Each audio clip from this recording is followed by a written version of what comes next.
Well, how we doing, guys?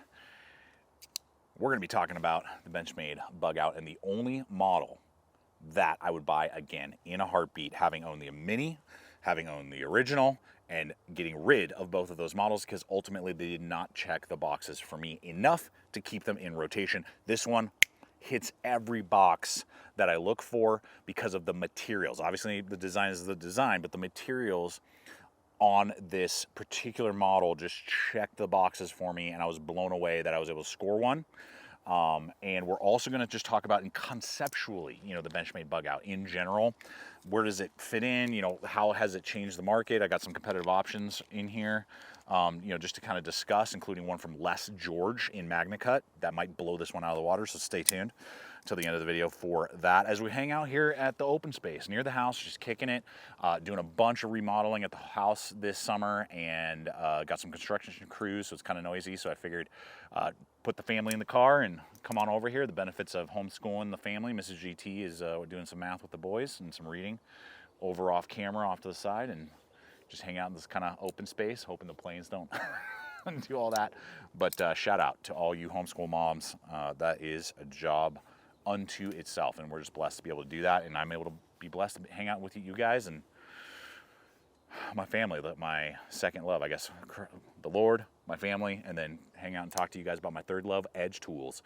All right, this is a Smoky Mountain Knife exclusive. I bought Christmas 2024, and it just like having no bug outs for about a year. I didn't have a Benchmade bug out, and I was like, I saw this with the specs, and I was like, for that price, I'm doing it. 100% I'm doing it.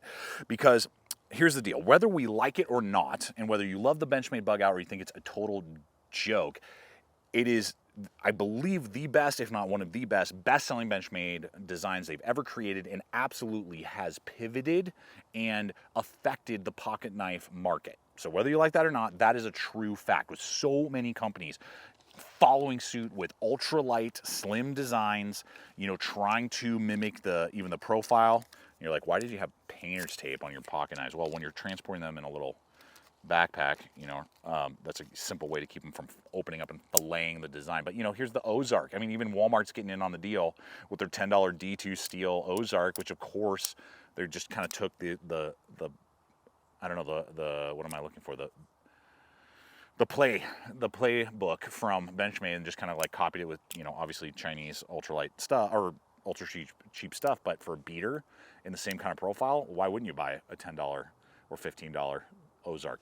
So, I mean, it's absolutely transformed the market for the good or for the bad. Leave a comment if you think that's a good thing or not. Now, at the time when this first came out, I thought it was awesome because I worked in an office, wore slacks a lot, and ultralight was my thing. Now, working for myself and living life in a different way, and I don't need to be as concerned about that. I love heavy duty folders, but there's still a place for ultralight, ultra slim tools, especially as summer is upon us. Wearing basketball shorts, gym shorts, you're running around, like going to a picnic. You don't want this freaking, 6-ounce tank in your pocket. It's going to hang down and just be like slinging all over the place if you're like wanting to just shoot some hoops or throw the ball with the kids. Then having a, sub 2 ounce in theory pocket knife totally makes sense. Well, the first problem I've always had with the bug out is the S30V steel. I'm not a fan of S30V, have never really been. Even when that was kind of a go-to, as soon as S35 came out, I was like, yes, because it was easier to resharpen. S30V is not that fun to resharpen. And it's okay, it's an okay steel, but it's not like quintessential awesome. And if you were to ask me between the two, I'd choose S35VN in a heartbeat. Even though it doesn't hold its edges long, it's tougher and it's easier to put an edge on. So when I saw that this blade had M4 steel from Benchmade, and they know how to dial in that steel, M4 steel, HRC is 62 to 64, and the price point was $200 immediately. I paid $199 for this blade. I was like 100%. Why wouldn't I do that? I love the M4 steel. And so now immediately I'm going to get way more performance. The edge retention is going to be far superior to S30V. Yes, it's hard to sharpen as well, but I have to resharpen it way less than S30V. And with the ceramic rod, because it is a carbon, I am able to hone the edge indefinitely. So unless I bang it through a nail or something, I don't have to worry about like re-profiling or doing anything like that. And outside of stain resistance, because it is a carbon, and that's why you get the Cerakotes and stuff on that type of steel, all day. I mean, when a Benchmade bailout is $300 in M4 and I can score this for $200, why wouldn't I jump on that in tandem with the next part? And I want to know from you guys, what do you think about M4 versus other stainless and that type of thing? It is a great pocket knife steel, and especially Benchmade seems to have it dialed in. And the second part on why the original models have not connected with me, but this one does, we're going to hit in just a second. Want to touch on today's sponsor, which is ZOLEO. Our amazing sponsors. I really take time to pick companies to partner with that make sense for me, that I feel like would make sense for many of you in the audience, and ZOLEO has been one of those companies for so long. Right now, they're running a deal, which is awesome. Through June 12th, they have $50 off the device itself. Great deal. Great for summertime adventures, campouts, backpacking trips, hunting trips coming up, fishing trips, whatever you're doing.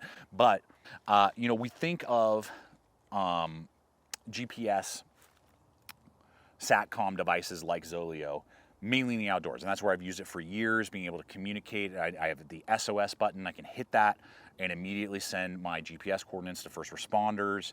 I can start communicating with them through Bluetooth on my phone, letting them know what the problem is, get help in an emergency in the backcountry, and have used it for years, and it just gives me that sense of peace of mind.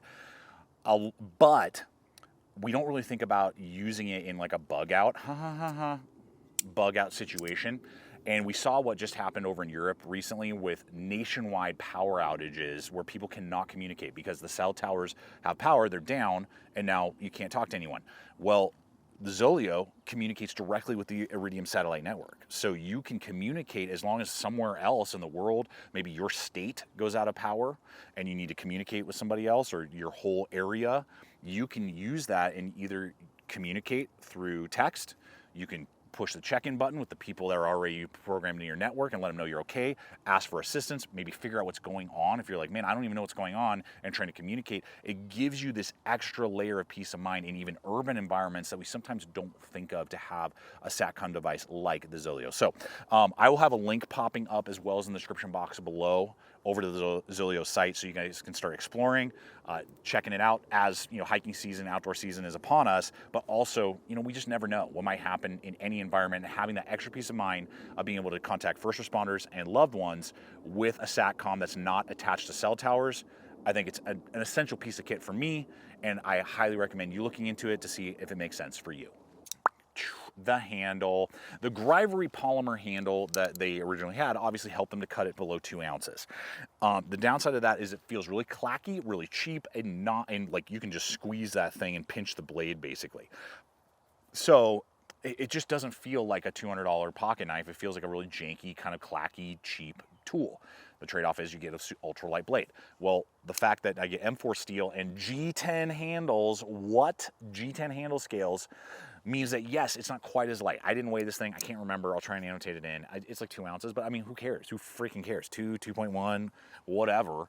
The rigidity of the handle is far superior. So immediately it skyrockets not only the quality of feel in the hand, the density of the material, and just even the open and close action doesn't feel as clacky and cheap. So you immediately get a better feel in the hand, density of hand, and yeah, it's not gonna have this claimed sub 2 ounce whatever, but who cares? The profile is the same, the thickness is the same, and even the texture, the feel feels much better in the hand. So all of those attributes coming together collide into the perfect storm of a $200 Benchmade Bugout that actually makes sense to me, checks the boxes, and I totally see the value in. And I actually called Smoky Mountain Knife Works today. They're currently out of stock of this model. I said, was that like a limited run? They said, we got another batch on order. They don't know when. I mean, it could be 6 weeks, could be 6 months. I don't know. Also, I'll have a link popping up and in the description box below. Over to Smoky Mountain Knife Works, you should subscribe so I can let you guys know. I always post, when things are available or things come back into stock, so I'll try and keep an eye on it. In the meantime, if you're like, that checks the boxes and the value part especially, they have an Osborne model, so a normal Osborne in the desert, a Warrior combo colors, S30V, or sorry, S90V, excuse me, S90V, $200, and G10 handles.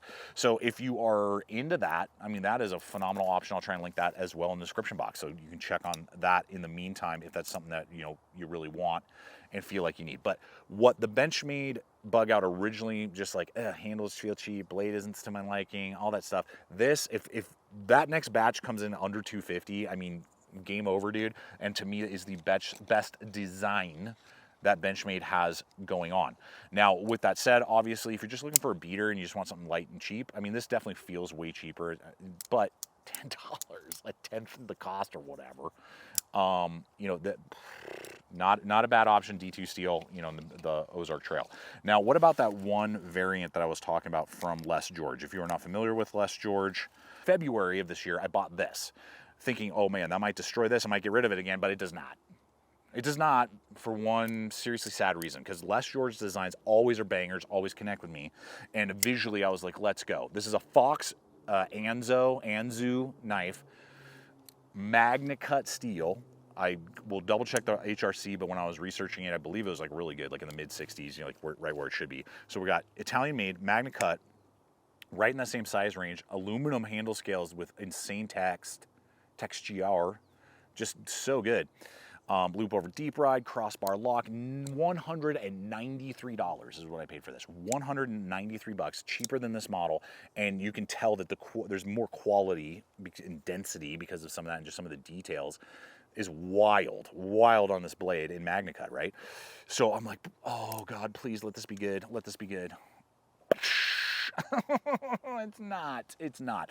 The bird beak is right on my pinky, If it had a half an inch longer handle, I would be over the moon about this blade, and probably my most carried tool. As it stands, my hand always feels jammed up in between because of the very pronounced bird beak. If they had just like floated off, it's about the same length as the bug out, but because the bug out has a very gradual bird beak that's nice and rounded, I don't notice it. You notice it on this ANZU, whatever you want to call it, Fox. It's so disappointing. If they make an XL, I'll be all over it. But and that's with large size hands and with a 3 1/4 knuckle span from knuckle to knuckle.